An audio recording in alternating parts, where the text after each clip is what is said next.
Now, give the floor to Pakistan.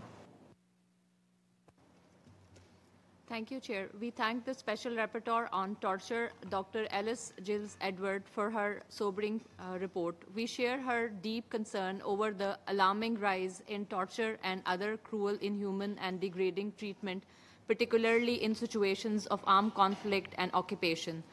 The report's findings remind us that torture continues to be used to instill fear, silence dissent, and exert control in conflict situations, a grave affront to human dignity and a violation of the most fundamental norms of international law. The absolute prohibition of torture enshrined in the Convention Against Torture and the Geneva Convention admits no exceptions, neither in war or emergency. Yet, as the Special Rapporteur observes, torture is increasingly employed by both state and non-state actors with impunity.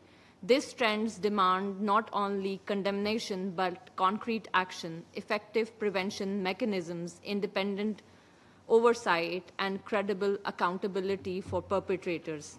Mr. Chair, the rapporteur's reference to credible allegations of coercion, forced confessions, and torture in India is deeply worrying.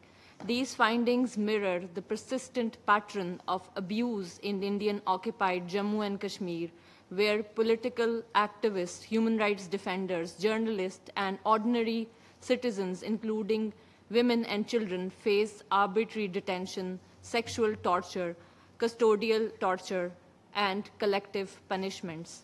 Such actions, as underscored by the Special Rapporteur, are incompatible with international humanitarian and human rights law and must be subject to impartial investigations and accountability. Mr. Chair, Pakistan remains committed to upholding the absolute prohibition of torture, strengthen international mechanisms for prevention, and ensuring that the dignity and rights of all peoples, especially those living under conflict and foreign occupation, are protected and upheld. In this regard, we would be grateful for the Special Rapporteur's views on how the international community can more effectively prevent torture in situations of armed conflict and foreign occupation, where the absence of independent monitoring and accountability mechanisms allow such violations to persist unchecked. I thank you.